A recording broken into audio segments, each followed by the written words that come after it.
Assalamualaikum warahmatullahi wabarakatuh. Saya Lisa Salsabila dengan NIM 7111910 akan mempresentasikan desain web interaktif dari WordPress yang telah dibuat. Ini adalah tampilan WordPress yang telah saya buat dan ada beberapa laman menu yang telah saya buat juga.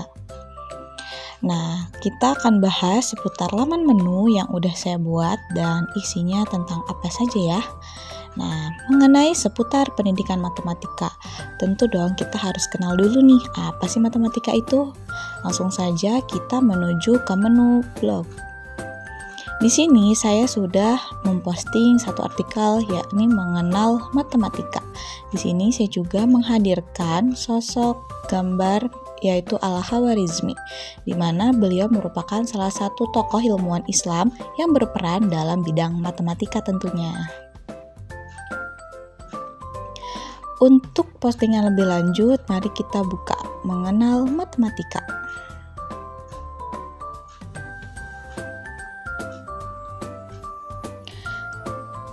Nah, untuk mengenal matematika ini, langsung saja nih, kalau misalnya kita dengar kata matematika, kira-kira apa sih yang akan terbenak?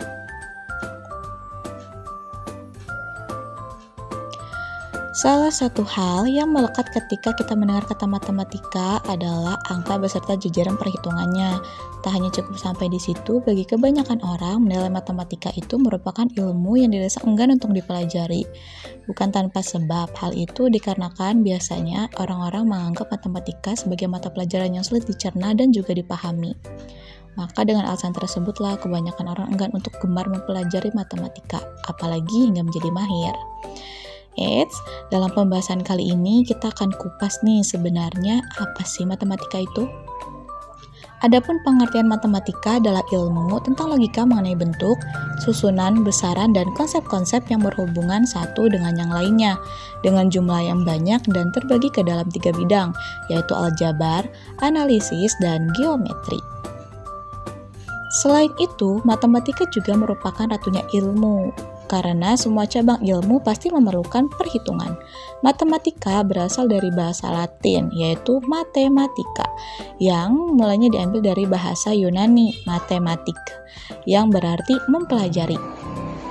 Perkataan itu mempunyai asal kata matema, yang berarti pengetahuan atau ilmu. Kalau matematika berhubungan pula dengan kata lain yang hampir sama, yaitu matein, yang artinya belajar. Jadi, berdasarkan asal katanya, matematika itu berarti ilmu pengetahuan yang didapat dengan berpikir. Sedangkan menurut para ahli, yaitu Mariyati dan Priyatna, pada tahun 2007, dalam 336 menyatakan bahwa matematika adalah ilmu yang afektif. Nah, ini selanjutnya di bawah bisa dibaca ya teman-teman. Kita lanjut, yaitu bahwasannya ada juga nih kita di sini bahas. Ternyata keren juga ya matematika itu karena banyak beberapa hal yang baru kita ketahui nih dari menariknya matematika. Nah, siapa sih gitu kan tokoh yang berperan dalam penemuan matematika ini? Berdasarkan hasil kajian matematika, bahwasannya matematika sudah ditemukan sejak zaman Yunani kuno antara tahun 600 dan 300 sebelum Masehi dengan penemunya yaitu Al-Khawarizmi.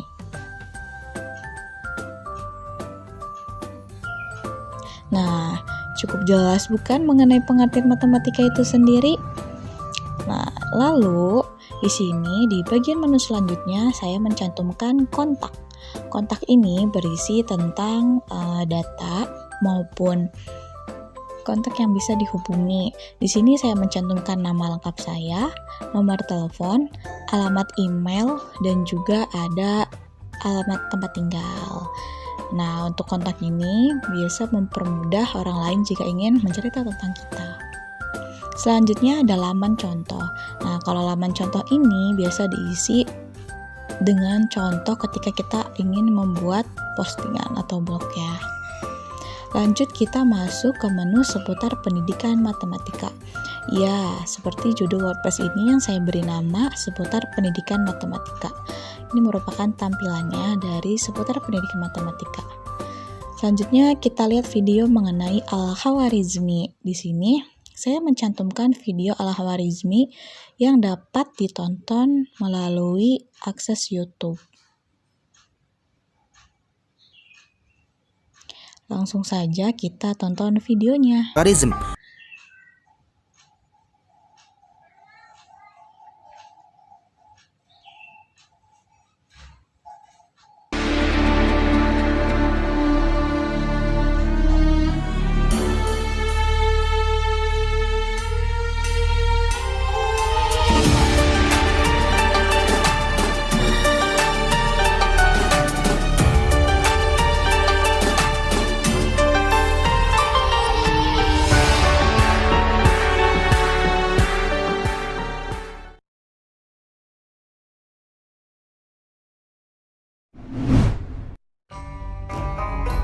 Pada awal pertumbuhan Islam, dunia pengetahuan mengalami zaman keemasan dengan munculnya ilmuwan-ilmuwan muslim yang hingga saat ini penemuannya masih digunakan dan menjadi rujukan sebagai dasar perkembangan pengetahuan modern. Di antara tokoh ilmuwan muslim itu adalah Muhammad bin Musa Al-Khwarizmi atau lebih dikenal dengan Al-Khwarizmi, seorang ilmuwan besar pada masa dinasti Abbasiyah yang lahir sekitar tahun 780 Masehi di kota Khwarizm atau sekarang adalah kota Khiva di Uzbekistan, dan wafat di Baghdad sekitar tahun 850 Masehi. Al-Khwarizmi adalah ilmuwan yang ahli dalam bidang matematika, astronomi, astrologi, dan geografi.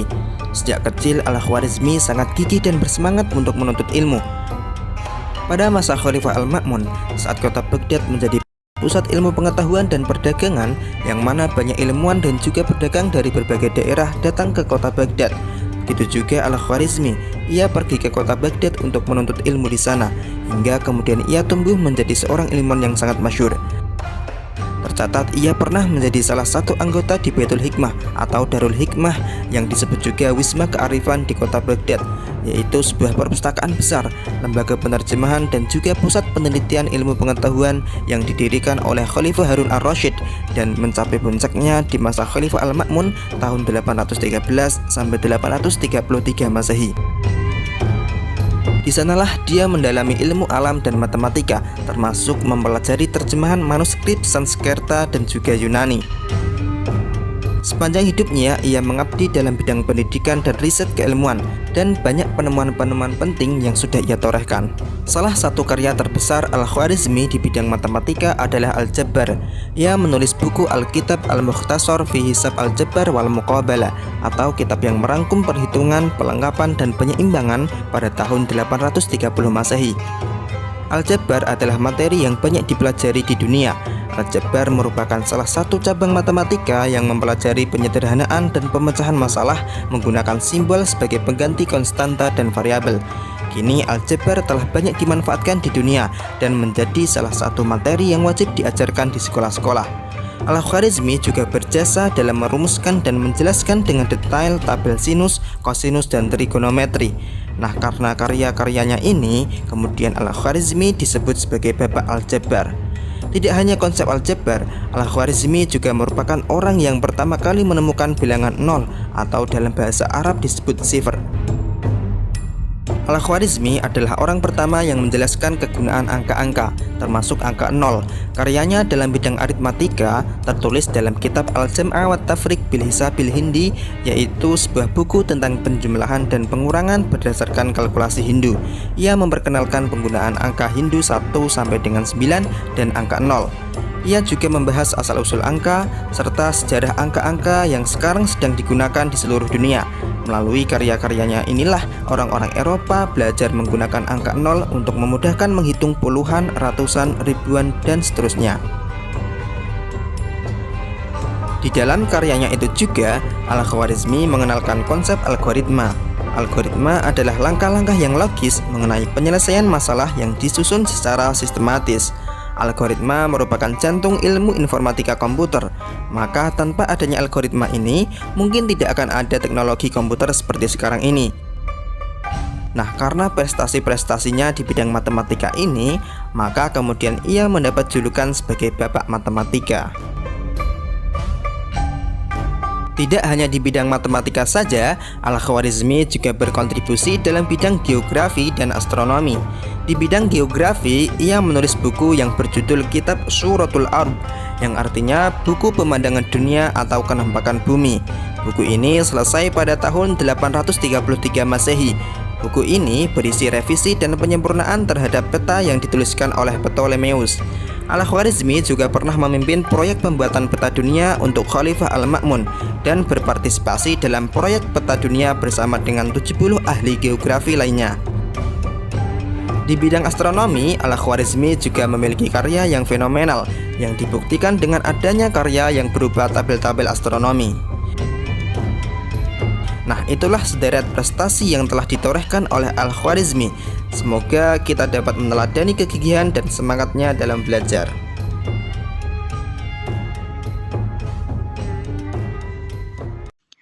Wah, menarik dan keren sekali kan? Selanjutnya kita akan buka mengenai video sejarah matematika. Nah, di sini saya juga mencantumkan video yang dapat diakses melalui YouTube. Rumus aja. Kalau dari SD sampai sekarang kita masih mikir kayak gitu, artinya selama ini kita udah salah besar.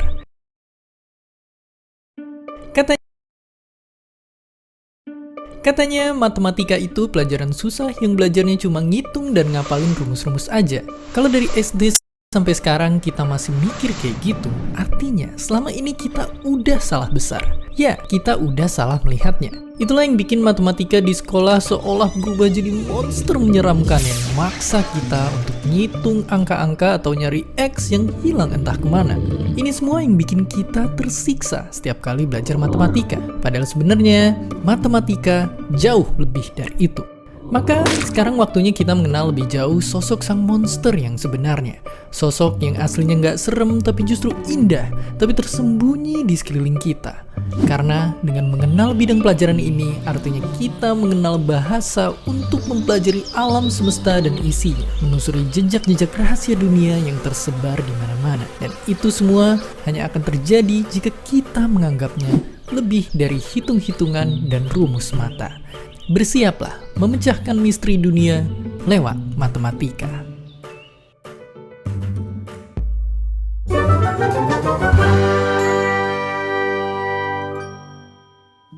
Coba tanya ayah kita, di mana dia menyimpan kotak perkakas. Ambillah, lalu pandangi satu-satu alat yang ada di dalamnya. Kita bisa lihat bentuk mereka yang memang berbeda, tentu juga punya fungsi dan kegunaan yang berbeda. Ada yang sederhana, tapi ada juga yang sangat canggih dan mampu mengangkat benda berkali-kali lipat beratnya. Disadari atau enggak, kotak itu adalah matematika. Ya, matematika itu ibarat kotak perkakas berisi 1000 alat yang punya jutaan kegunaan. Alat-alat inilah yang para peneliti di bidang apapun pakai untuk nyelesain masalah yang kita hadapin di dunia. Dari yang paling kecil sekalipun, sampai masalah raksasa super rumit. Kalau belum kebayang, coba ambil kunci yang satu ini. Ia bisa ngebuka baut di bagian sepedamu yang rusak, di truk, atau bahkan mengencangkan baut yang sama untuk bikin bagian-bagian rumah jadi kokoh. Kalau dalam matematika, ambil contoh angka ini. Angka atau istilahnya konstanta matematika yang terkenal banget. Inilah pi, perbandingan antara keliling sebuah lingkaran dengan diameternya. Gara-gara pi ini, kita bisa tahu berapa luas pizza atau bahkan berapa besarnya dunia sekalipun. Karena percaya atau enggak, seberapa besar lingkarannya, angkanya bakal tetap sama. Dan itu bikin kita bisa bikin dan mengukur lingkaran-lingkaran lainnya dalam hidup kita dengan pakai angka ini dalam penghitungannya. Begitulah matematika secara sederhana. Ia adalah bahasa universal yang maknanya bisa dipahami dan disepakati oleh semua orang di dunia. Bahasa canggih yang disusun oleh logika, sehingga menjadikannya sebagai alat yang bisa kita gunain untuk mecahin hampir seluruh masalah yang kita punya dari dulu, sekarang, bahkan di masa depan. Tapi nggak semudah itu untuk menemukannya. Manusia butuh puluhan ribu tahun untuk bisa ngerti soal matematika. Semua dimulai ketika angka dan konsep soal berhitung belum ada di kepala manusia. Lalu, mereka mengamati fenomena di sekeliling mereka, menyadari ada kejadian yang berulang, lalu mencatatnya garis demi garis menjadi pijakan awal untuk aritmatika, ilmu tentang bilangan. Sampai akhirnya, bangsa Sumeria mengganti garis menjadi simbol-simbol angka. Mereka menerapkan sistem angka basis 60 yang mereka gunakan untuk menghitung waktu, berdagang, membangun peradaban Mesopotamia, dan mengembangkan awal mula cabang ilmu matematika lainnya, geometri. Aritmatika dan teori tentang angka kian berkembang. Di era ini, para filsuf Yunani mengembangkan logika, cara berpikir untuk mencapai kesepakatan tentang kebenaran. Lalu, Plato mengamati semua unsur yang ada di bumi dan menafsirkannya ke dalam bentuk-bentuk 3 dimensi. Pemikiran itu sampai kepada Euclid dari Alexandria yang kemudian mendalaminya, lalu mencatatnya dalam 13 buku tentang geometri, kumpulan buku yang masih relevan hingga saat ini. Sampai akhirnya manusia naik level dalam berhitung. Bangsa Romawi menciptakan sistem penomoran lewat alfabet. Permasalahan lalu timbul. Angka yang mereka punya ternyata memiliki keterbatasan. Mereka kesusahan menghitung angka-angka super besar. Bagaimana cara mengatasinya? Penemuan angka nol lah yang mengubah segalanya. Benda bulat ini punya peran maha penting yang bikin kemajuan matematika melesat. Manusia akhirnya bisa menghitung jauh lebih besar dan kompleks. Dari sini, aljabar lahir di dataran Timur Tengah dan ilmuwan jenius Al-Khawarizmi lah yang membahasakan ide abstrak dan meringkas kata-kata menjadi formula persamaan matematika. Ilmunya kemudian dibawa jauh, hingga ke Eropa. Di sana, dunia semakin berubah dengan cepat, secepat apel yang jatuh dari dahan pohonnya. Fenomena itu diamati oleh Isaac Newton, pemikir besar yang lalu menemukan kalkulus, sebuah cara untuk mengukur seberapa besar perubahan itu terjadi pada benda-benda. Dengan cara pengukuran ini, matematika membantu bidang ilmu lainnya berkembang pesat menciptakan industri yang jadi awal peradaban modern. Dan kini, setelah mengamati ruang di alam semesta, manusia lalu menciptakan dunianya sendiri, yang mereka bangun dengan angka 0 dan 1, mencampurkan segala penemuan matematika dari era-era sebelumnya dan mencampurnya dengan penemuan-penemuan baru di era modern, membuat prediksi dan menciptakan peluang yang tak terhingga untuk penemuan-penemuan baru di masa depan.